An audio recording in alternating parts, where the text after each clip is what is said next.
Okay, so in the next series of videos here, we're going to start taking a look at the dynamics of systems of particles. So far we've restricted our analysis to single particles, or if we've looked at extended objects, we've idealized it into a point mass. And now we're going to go ahead and take a look at one, why we could do that, and two, what we have to do, and we can't totally get away with that approximation. Okay, so to that end, we should start first by defining the center of mass of something.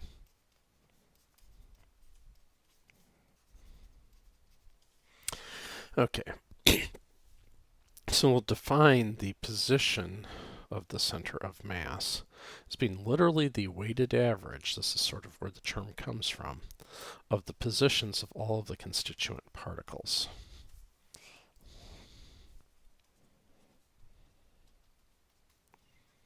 So we'll assume we have n such particles.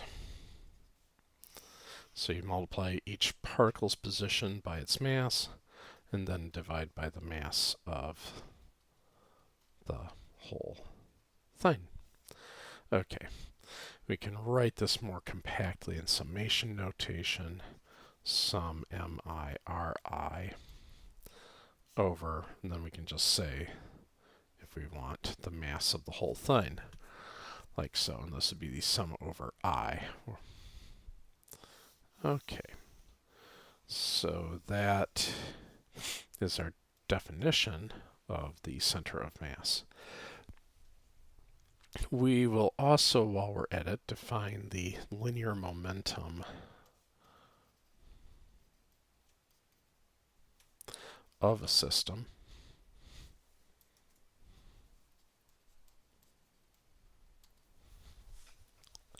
And then we'll eventually show that this definition makes sense. So we'll define the momentum of the whole system to be the sum of the momenta of the constituent particles. And since we're working classically here, we can say that that's MIVI. We don't have to just leave it at PI. Okay. All right. Now, we can follow this through a bit. We can look at the velocity of the center of mass. That would be equal to the time derivative of the position of the center of mass. We can follow that through with our sum. Sum mi is just a scalar, so we leave it, and that would be ri dot over the mass of the whole thing. So wait a minute, that's the sum of mivi over the whole thing. And so we can go ahead and realize that this, if we multiply both sides through by this m, the mass of the whole thing, we conclude that the momentum of the entire system is the mass of the entire system times the velocity of the center of mass of the system, and that's why that definition makes sense. Okay, now before we can go any further, we have to actually sit and think for a moment about Newton's third law.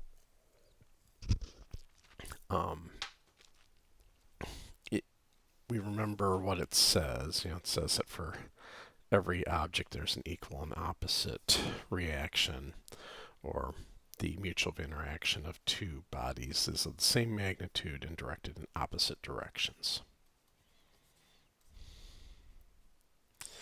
So the usual picture I think most of us have of this is, say, something like gravity, which we say obeys the strong form of Newton's second law. I have, say, object number 1 here, object number 2 there, and we envision that the two forces are collinear. And this is almost true for central forces. Again, I'm saying almost here because in reality you interact with fields, and the fields propagate at the speed of light. But again, we're being classical here, so we can ignore that. But if you think carefully about it, that's not exactly what Newton said. I kind of suspect it's what he meant. I don't think he had reason to think otherwise. But what he actually said, which turns out to be more correct anyway, allows for this possibility. We can have it where the two bodies exert equal and opposite forces on each other, like so, but they are non-collinear. This is what we call the weak form of Newton's third law. So central forces obey the strong form, they're collinear, but the weak form is obeyed, for instance, by magnetism. If we go and take a look, let's say we have two protons that are moving along like so. So this proton is moving at velocity v1, heading up. Let's say this proton is moving at velocity v2, heading up. If we sit over to the right here, this is moving up, this is giving us a current up. And remember, by the right-hand rule, that's right, magnetic field should always be blue. That gives us a magnetic field due to charge number 1 directed into the page in the vicinity of charge number 2. So then if you go ahead and do the right-hand rule on all of this, you get that. Oops, that was a bad place to put charge number 2.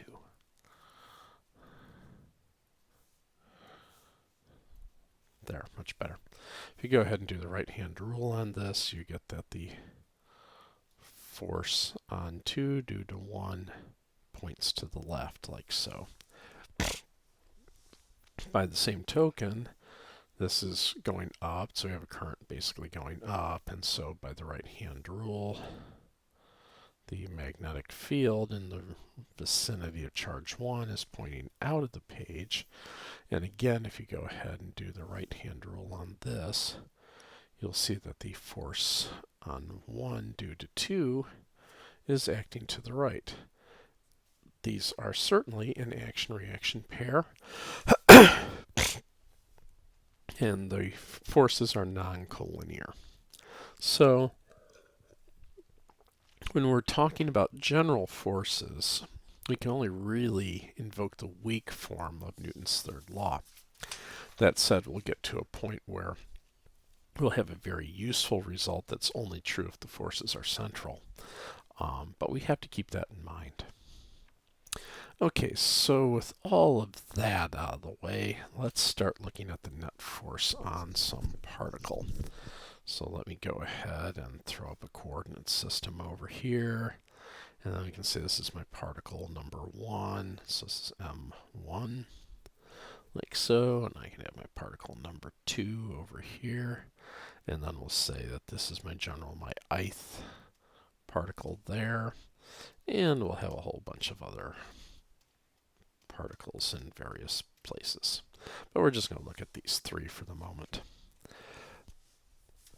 Now, if we break the forces apart that we could have some external forces acting on these particles, and nothing says they have to act in the same direction. So we'll make them act like that. So we'll call this F1, F2, Fi. So in our key here, that's an external force. All right, and then the particles are also all busy interacting with each other.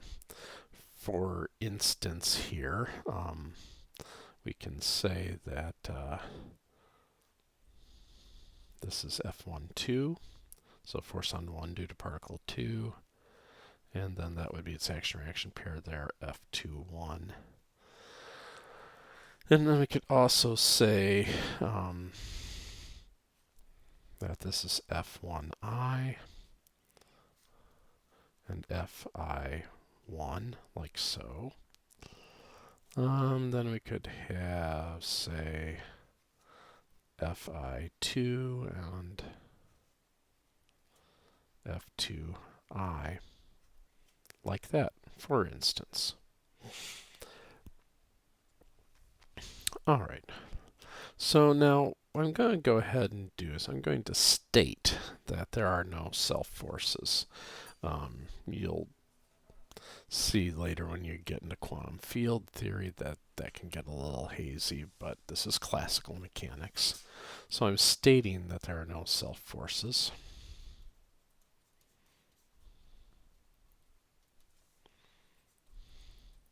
So that means the force of particle I, that particle I exerts on itself, we're going to say is 0. Okay, so then we can go ahead and write down Newton's second law for the ith particle. We would have the external force. Actually, let's draw that in blue just so we can keep track that's external. Acting on particle I. Plus we'll have all of the internal forces. So this will be sum from j equals 1 to n, where n is the number of particles we have, Fij. And by Newton's third law, that will be equal to P dot I. All right. Now, what I'm going to do here is I'm going to take this and sum it over all n of our particles. So this is going to become, whoa, that was fun.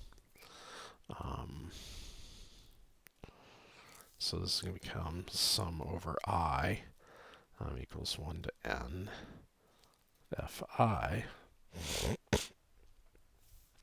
plus, now we're going to pick up a double sum. Sum over I equals 1 to n, sum over j equals 1 to n Fij. And that will equal the sum from I equals 1 to n of pi dot. But if we go and we'll remember our definition of the total momentum is just the sum of the momenta, we can go ahead and take the derivative over the sum, and we know that's the sum of the derivatives. So this is just p dot on the right hand side.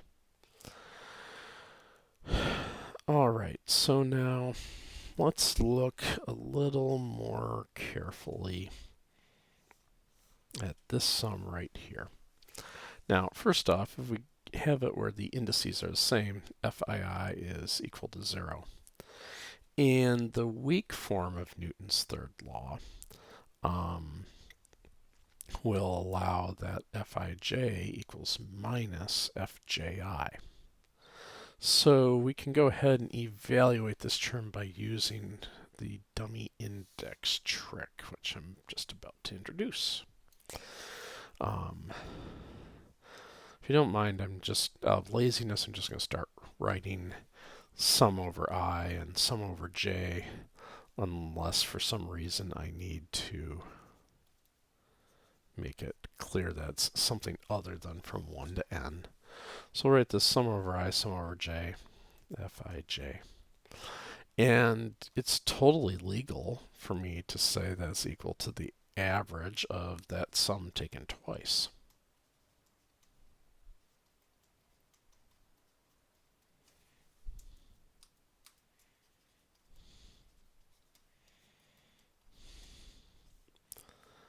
Now, why the heck would I do that? Well, first off here, I can say sum over I, sum over j, Fij. By the weak form of Newton's third law, this will be sum over I, sum over j, times minus Fji. Now, at first blush, that doesn't necessarily look like that helps us, but there's nothing particularly special about the letters I and J. I could just as easily made them K and L, or M and N, or whatever. And I could have just as easily, retrospectively, have decided to call I j and j I. So that's exactly what I'm going to do. So I'm just going to change the names of my summation variables on the right-hand side. So I'm going to have sum I, sum j, fij, and now I have minus from there, sum over j, sum over I, fij, because I've relabeled my indices. However, addition commutes.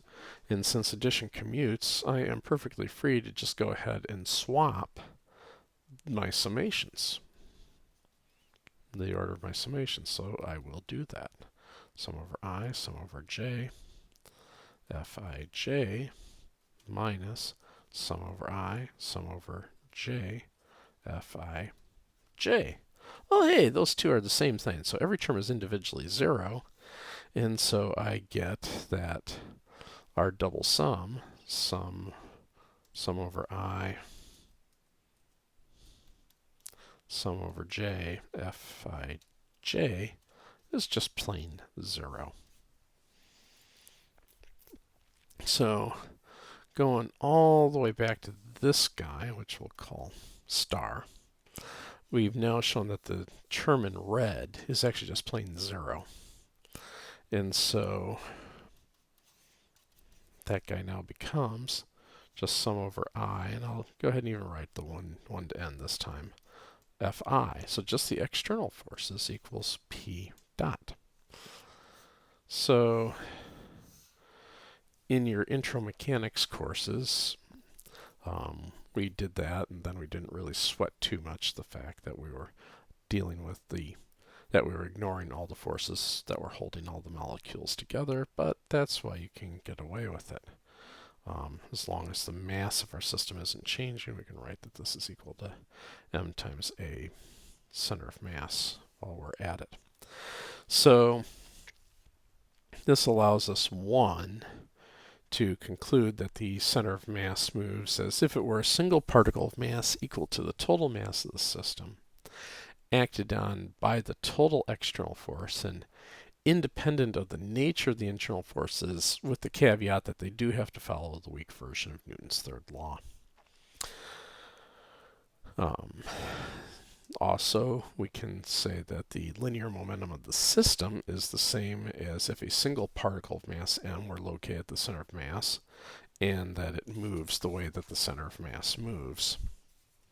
And then finally, we can conclude that in the absence of a net external force, the linear momentum is a constant and is equal to the linear momentum of the center of mass. Okay, so now I'm going to go ahead and do an example here, but with this particular example, I want to put a big warning triangle up, and that's because what we're doing isn't going to be quite right, and as we develop more machinery, we'll go ahead and fix it.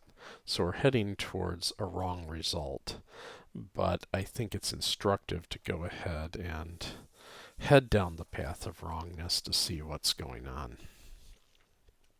All right, so the example that I'm going to take a look at is a falling chain.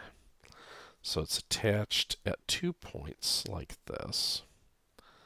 And really, as soon as it's basically just going straight up, straight down, I'm just trying to spread it out a little bit for clarity. So this is at time 0. At time 0, we'll release the attachment at point B. And at the moment, there's the center of mass halfway down. So we'll say the chain has length L, mass, capital M, and we'll assume that it's uniform so we can write a linear mass density of M over L. What we want to do is find the tension in the chain at point A after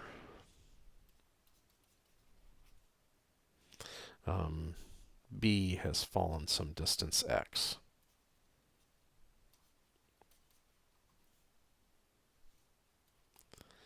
Alright, so what we'll go ahead and do is we'll assume this is free fall.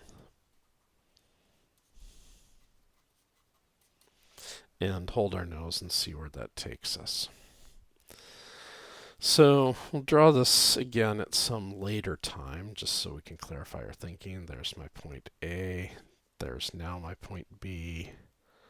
There's my center of mass, say down there. And the key bit here is anything over in this zone is not moving.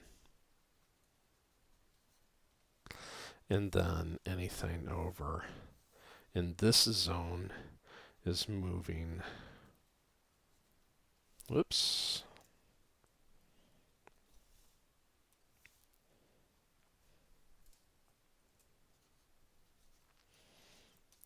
Add x dot. And our x is that distance right there.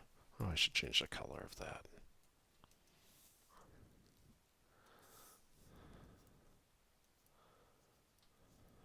There. So that's our distance x right there. All right, so we can go ahead and write Newton's second law for this and say p dot, and then just taking the y component of it, equals mg, so I'm making down positive, minus t. Okay, so the bit of chain that I have that's actually moving, it'll have a mass of linear mass density, and then this much chain right here would be of length L minus x. And so we want just that bit of it there, so we have to divide by 2. X dot is equal to P, right? So that means P dot would be equal to lambda over 2, and we go ahead and take the derivative, we'll get minus x dot squared plus x double dot times L minus x. All right, and then we'll say for free fall,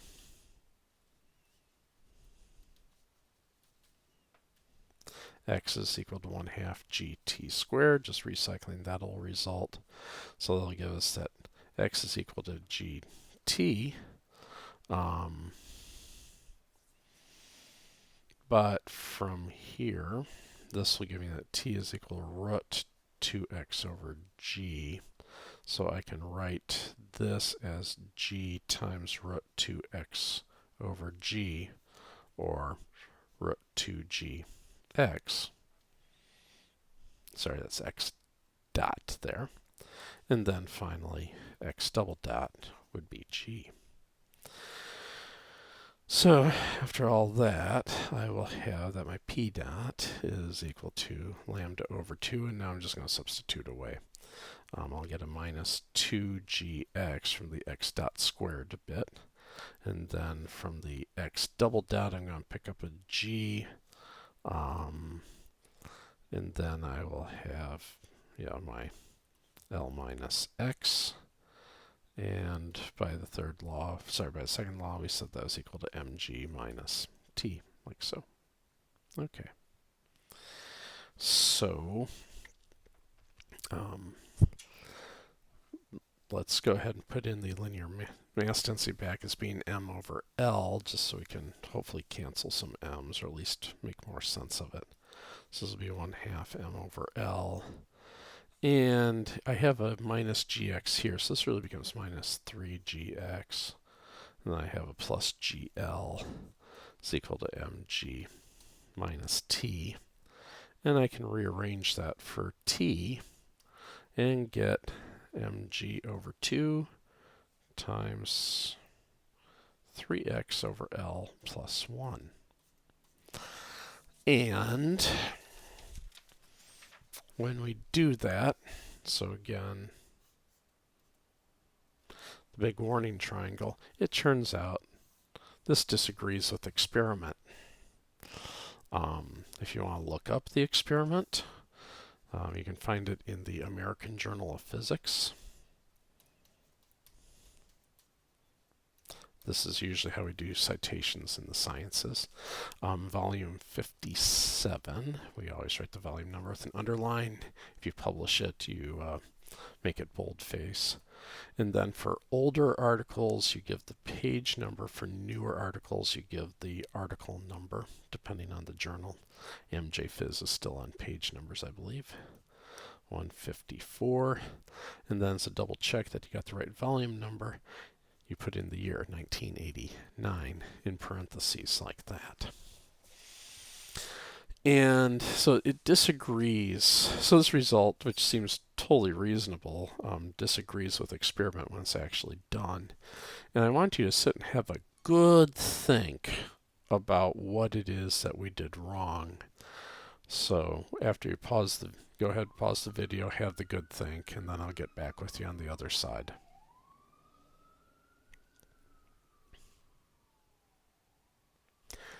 Okay, the error is that the free fall assumption is bad.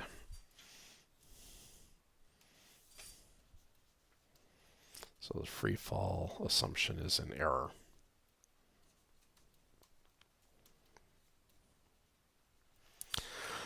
If you think about it, this would amount to saying that the tension on the left-hand side of the chain was unequal to 0.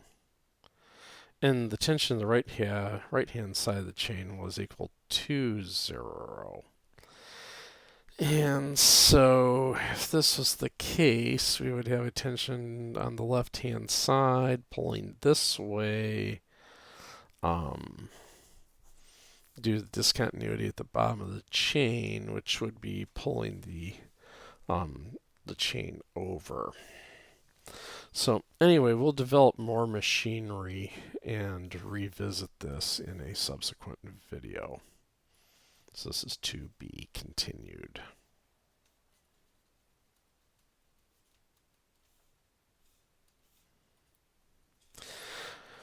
Okay, so in the next video, we will go ahead and take a look at angular momentum and kinetic energy.